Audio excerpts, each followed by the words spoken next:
All right, welcome to another year of RSG here at the Maui Invitational. Welcome to our coach Cecil's coaches corner. And coach, we've talked a lot about people talk a lot about the tournament, but they don't talk about the things that lead up to the tournament. Many of these teams are playing other games before they come here, and this becomes like a really different kind of experience early in the season. And a number of coaches have taken different approaches to how they've approached the season. I mean, we even talk about Mark Few. He always leaves a day after the tournament is over because he wants to give his team some time before they go into another tough stretch run. What have you been seeing in terms of how coaches have approached preparing for the tournament in terms of how they set the teams up? Um, well, the biggest thing is that a lot of people consider coaching just that in terms of getting prepared for games, scouting reports, those types of things, and doing the on court preparation.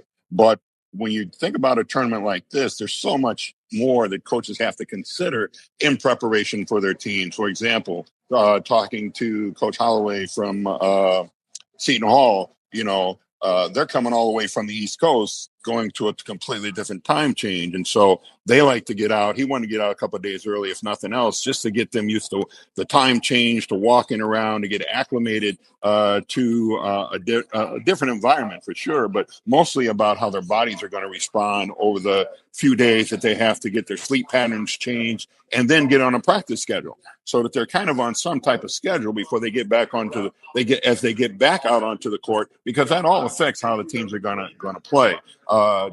Coach Hurley, Bobby Hurley from Arizona State, he brought his team out and just went ahead and played a game early. They came out a couple of days early, played Hawaii, had a couple of games to get acclimated, and their time changes and isn't that much different. But also for him, he's got a whole new team too. And so he's trying to get the team acclimated to one another as well in an environment where they're going to come up against some tough competition in the next 3 days playing basketball. So outside of just preparing themselves as basketball players, there's a whole lot that goes into just getting their bodies and their minds set into the time zone. And also, again, with all the coaches going through a lot of increase in the number of individuals they got coming through the portal, giving times an opportunity to bond. And that's what this tournament does too. It gives them a real opportunity to bond as a team and see what they have before they approach their regular season. But this is a real test for them and a real opportunity to do that.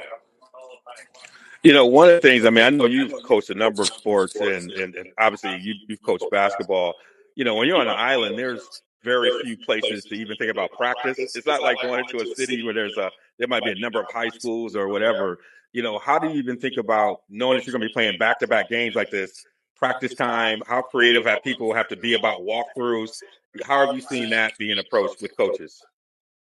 Well, I know myself having to do that, and all in terms of when you're traveling, you don't always have access to gyms, okay? And especially you don't always want to be in a gym either. And so you just find an open space that's got a slab of concrete, and you can imagine a basket. I'm not too worried about them shooting. We can get plenty of shooting practice, but if you can imagine a court on in a parking lot or in dry pavement, like the other day. I was walking through the hotel, and in one of the courtyards, one of the teams was out running through plays. No basket, just an open courtyard that was available at the hotel. And so you can be creative, and also it's kind of good to have guys visualize. Okay, take their mind off the basket. All right, and just visualize how are we running this play that's going to end up at a basket. But I think that's another thing. I think it's a good thing where I can take my mind off that basket and think about what is the play I'm running to us to eventually get there. So you find ways to be creative. I've seen coaches, and I've done the same thing, where you're in a ballroom or you're in a place where you might have your meals, and you move all the chairs to the wall and you run through your inbounds plays right there on the carpet, right there in the dining room.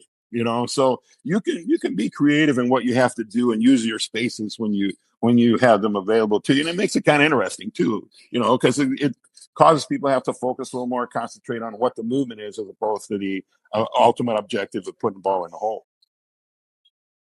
Well, this is the first episode of Coach's Corner. You're getting a taste of this. We're going to take you behind the scenes. We have one of the best in the business. We're going to analyze it. We might even be drawing plays up in the dirt. We out here. Coach might be down here drawing plays up in the dirt. We don't know what we're going to do, but we're going to tap into that wisdom so you can understand more than what you're watching on television. We're going to take you behind the scenes with Coach Cecil. We'll take you behind the scenes with Coach Darnell. We're going to give you all the X and O's. This is how we do it on RSG. All right. Hope you all. This is it for Coach's Corner. Coach Cecil's Coach's Corner. See you on the other side.